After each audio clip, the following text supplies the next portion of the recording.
Mumbai climate week पर महाराष्ट्र की वजीर पंकजा मुंडे का कहना है कि इस प्रोग्राम के दौरान मकामी से आलमी सतह तक माहौलियाती मसाइल पर तबादला ख्याल किया जाएगा। पंकजा मुंडे ने कहा कि 30 ममालिक के नुमाइंदों के साथ साथ NGOs और साइंसदान इस मौसमियाती तब्दीली पर अपने ख्यालात साझा करेंगे। मुंबई क्लाइमेट वीक की आज शुरुआत हुई है और यहाँ मुंबई महानगर पालिका और महाराष्ट्र का पर्यावरण विभाग, महाराष्ट्र सरकार और मुंबई क्लाइमेट वीक मंच, ये बहुत ही अच्छा महत्वाकांक्षी मंच है जिससे हम लोकल लेवल से ग्लोबल लेवल तक के एनवायरनमेंट की बात करेंगे। और यहाँ 30 देशों के प्रतिनिधि आए हुए हैं, बहुत सारे उद्योजक आए हुए हैं, बहुत सारे NGOs आए हुए हैं, साइंटिस्ट आए हुए हैं। इनसे बहुत सारा विचारों का आदान प्रदान होगा जिससे हम वो लोकल टू ग्लोबल जो हमारा करने के लिए प्रयास का पहला ये कदम है, उसमें बहुत सारे इनपुट्स हमें मिलेंगे। मैं तो हमेशा यही कहती हूँ कि मैं इसमें बारे में ज़्यादा टिप्पणी नहीं करूँगी। PM ऑफिस करेगा, PM सर खुद सोशल मीडिया पे बताएंगे और उनके प्रवक्ता भी बताएंगे, CM सर बताएंगे। पर मैं यही कहती हूँ हमेशा कि जब प्रधानमंत्री कोई लोकल हम मतलब विषयों के बारे में जितना ध्यान देते हैं उतना ही ग्लोबल विषयों पर ध्यान देते हैं। तो जब भी कोई ग्लोबल लीडर प्रधानमंत्री जी से मिलता है, हमारे भारत देश के लिए बहुत ही अच्छा और बहुत ही ताकतवर कदम वो उठाते हैं हमारे देश के उन्नति के तरफ। शिवसेना UBT के रुकन पार्लियामेंट संजय राउत ने BJP लीडर किरीट सोमैया की अहलिया मेधा सोमैया की तरफ से दायर हतक इज्जत के मुकदमे में 15 दिन की जेल की सज़ा को चैलेंज करते हुए सेशन कोर्ट में दरख्वास्त की। संजय राउत की नुमाइंदगी करने वाले एडवोकेट मनोज ने बताया कि आज हतमी समाअत हुई थी, लेकिन जवाब दहिंदा की तरफ से कोई भी पेश नहीं हुआ। हमने आज कुछ बाकी दलाइल मुकम्मल किए, कुछ मुकदमात सबूत के तौर पर सुप्रीम कोर्ट के सामने हैं। मुअज़्ज़िज़ जज जो भी फैसला देंगे हम उसे कबूल करेंगे। आज फाइनल हियरिंग एक्सपेक्टेड था, लेकिन रिस्पोंडेंट की तरफ से किसी ने अपीयर नहीं किया, तो हमारे जो कुछ बचा हुआ एक्सप्लेनेशन था वो आज हमने पूरा किया। कुछ केस लॉ सुप्रीम कोर्ट के हमने प्रोड्यूस किए ऑनरेबल जज के सामने। अभी ऑनरेबल जज जो भी डिसीजन देंगे वो हमें मंजूर होगा। कोई भी पेपर में या कोई भी मीडिया पे जो न्यूज़ आता है, वेदर इट इज़ डिफेमेटरी और नॉट, और अगर वो डिफेमेटरी है तो हु इज़ द रिस्पॉन्सिबल, तो उसके ऊपर हमने हमारा तर्क रखा है। उसके लिए हमने एविडेंस के तौर पर कुछ केस लॉ जो विजय दर्डा है, जवाहरलाल दर्डा वर्सेस स्टेट है, वो हमने सबमिट किया हुआ है उधर। नहीं, उम्मीद तो आप पूछेंगे तो उम्मीद तो हमको एक्विटल की है, कन्विक्टेड किसी को रेखेगा नहीं। हाँ।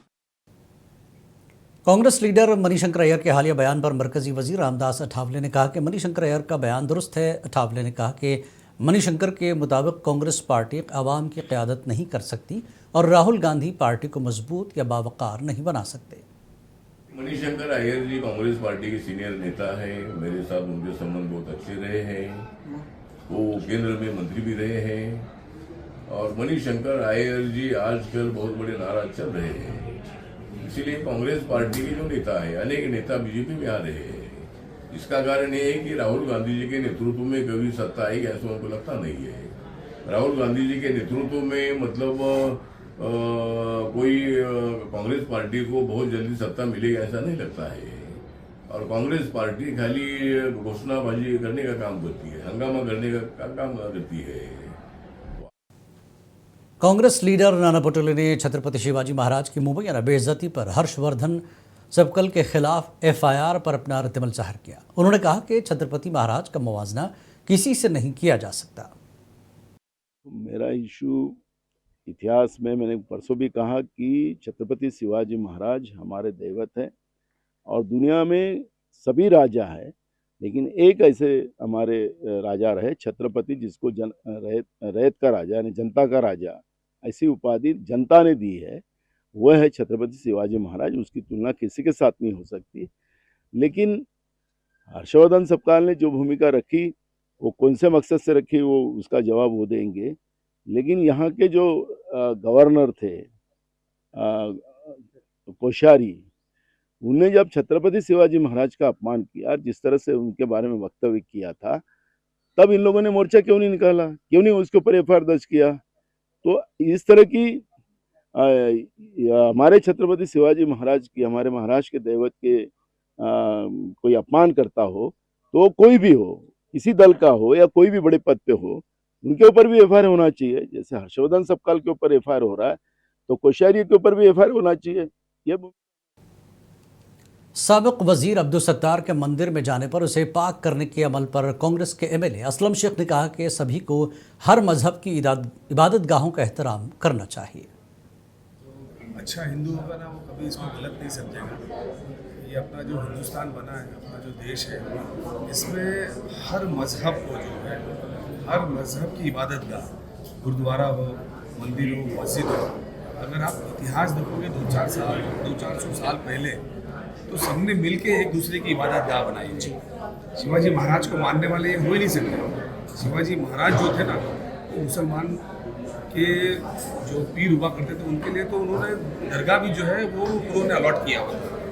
तो ये शिवाजी महाराज को नहीं मानने वाले ऐसे हिंदू हैं जो ऐसी चीज़ों का विरोध करते हैं। जो इतिहास अभी तक का पढ़ाया गया, उसमें तो यही बताया गया कि टीपू सुल्तान जो है वो अंग्रेजों से लड़े, अंग्रेजों। महाराष्ट्र के 75 स्कूलों को अक़लियती दर्जा देने में मुबैना घपले पर महाराष्ट्र स्टेट अक़लियती कमीशन के चेयरमैन प्यारे खान ने कहा कि ये इंतहाई अफसोसनाक है। उन्होंने कहा कि आज जो भी स्कूलों में अक़लियत का दर्जा हासिल करना चाहता है, इसका मकसद बच्चों को पढ़ाना नहीं है, उनका मकसद स्कूलों का स्टेटस हासिल करना है, जो कि पैसे के साथ स्कूलों का गलत कारोबार करना है। ये बड़ी महाराष्ट्र के लिए दैनिक घटना है और मैं कहना चाहता हूँ कि आज हर कोई जो माइनॉरिटी का स्टेटस लेने चाहता है स्कूलों का, तो उसका मकसद जो है वो बच्चों को पढ़ाना नहीं है। उसका मकसद ये है कि उस स्कूल से बिजनेस करना, क्योंकि क्या है कि सरकार के पैसे का दुरुपयोग करना। क्योंकि माइनॉरिटी का स्टेटस जिस स्कूलों को मिलता है, सरकार उसको अनुदान देती है। तो अनुदान में जो आज बाहर जो टीचर जिनको सैलरी 20-25 हज़ार मिलती है, यहाँ पे अनुदान मिलने के बाद उनकी सैलरी 1 लाख रुपए के ऊपर होती है। दूसरा, इसमें उस स्कूल को टीचर अपॉइंट करने के पावर मिल जाते हैं, इसमें टीटी लागू नहीं होता है।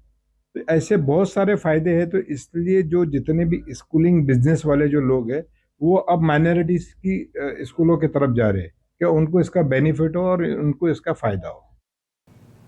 तारीख़ी शख्सियत टीपू सुल्तान के हवाले से पैदा होने वाली फ़ज़ा और मुमकिना समाजी कशीदगी के पेश नज़र एकता तंजीम जलगांव ने ज़िला इंतज़ामिया को एक तफसीली मेमोरेंडम पेश किया। यह मेमोरेंडम तंजीम के कोऑर्डिनेटर फ़ारूक शेख ने एडिशनल डिस्ट्रिक्ट कलेक्टर डॉक्टर श्रीमंत हरकर के हवाले किया। मेमोरेंडम में कहा गया कि मुख्तलिफ मीडिया ज़राए और सोशल प्लेटफॉर्म्स पर टीपू सुल्तान की शख्सियत के बारे में मुतज़ाद आरा गर्दिश कर रही है, जिससे आवाम में गलत फहमियाँ और बेचैनी पैदा होने का अंदेशा है। बाज़ हल्के इन्हें अंग्रेज़ों के खिलाफ जद्दोजहद करने वाले बहादुर हुक्मरान और इंतज़ामी इस्लाहात नाफिज करने वाले रहनुमा के तौर पर पेश करते हैं, जबकि कुछ लोग इनको दौर हुकूमत से जुड़े मुतनाज़ा वाक़यात का हवाला देते हैं। ऐसी सूरत हाल में शहर का अमन व अमान और समाजी हम आहंगी बरकरार रखना निहायत ज़रूरी करार दिया गया है। जलगांव जिला एकता संगठन आज कलेक्टर ऑफिस में आई है बहुत अहम मसले को लेकर। हमारे देश के जो शहीद आज़म जिनको कहा जाता है हज़रत टीपू सुल्तान रहमतुल्लाह अलैह, अंग्रेज़ों के ख़िलाफ़ शुरू में सबसे पहले जिन्होंने आवाज़ उठाई वो टीपू सुल्तान है। 4 बड़ी जंगें ब्रिटिश हुकूमत के ख़िलाफ़ जिन्होंने लड़ी वो टीपू सुल्तान है। इनकी शहादत के ऊपर अंग्रेज़ सबसे ज़्यादा खुश हुआ और उसने जश्न मनाया कि अब हिंदुस्तान पर हम कब्ज़ा कर सकते हैं। ऐसे टीपू सुल्तान, ऐसे शहीद जिसने अपने देश के लिए कुर्बानी दी है, अपने देश के नाम को पूरी दुनिया के अंदर बढ़ाया है, उनके फ़ोटो को लेकर, उनकी जयंती को लेकर जिस तरीके से यहाँ पर सियासत की जाती है, गंदी सियासत, और शर्म की बात तो ये कि मुख्यमंत्री दर्जे का आदमी इसके ऊपर सियासत करता है। टीपू सुल्तान रहमतुल्लाह अलैह का फ़ोटो देखने के बाद और उनका नाम आने के बाद ये लोग चिढ़ने वाले जो है उन्हें ये बताता चले कि टीपू सुल्तान रहमतुल्लाह अलैह अंग्रेज़ों के ख़िलाफ़ लड़े थे। हमारे देश में जब अंग्रेज़ आए और हमें जब भारतीयों को गुलाम बना रहे थे ये लोग और हमारे देश को लूट रहे थे, तो सबसे पहले जंग करने वाले टीपू सुल्तान रहमतुल्लाह अलैह थे।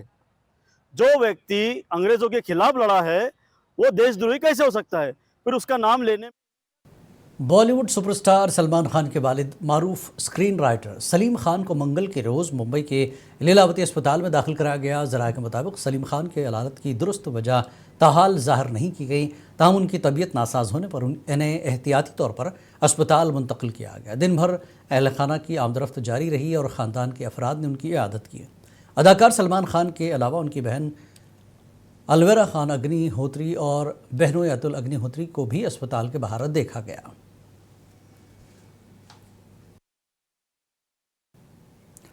कॉमेडियन कुणाल कामरा आज विधान भवन में इस्तेहकाक कमेटी के सामने पेश हुए।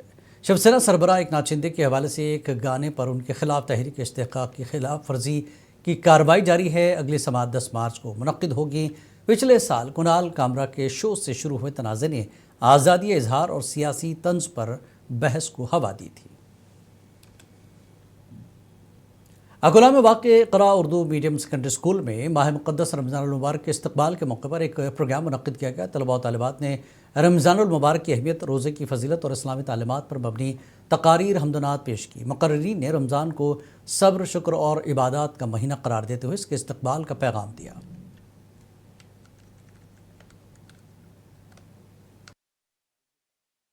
भी इकरा उर्दू प्राइमरी और हाई स्कूल के अंदर इस्तक़बाल रमज़ान का प्रोग्राम का इनेकाद किया गया है।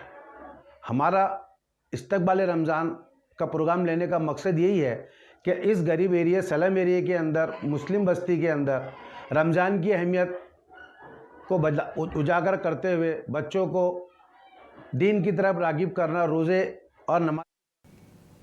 महाराष्ट्र के वर्धा जिले में नई Delhi Chennai grand trunk express के एक डिब्बे में आग लगने का वाक़या पेश आया। ताहम इस वाक़े में कोई जानी नुकसान नहीं हुआ।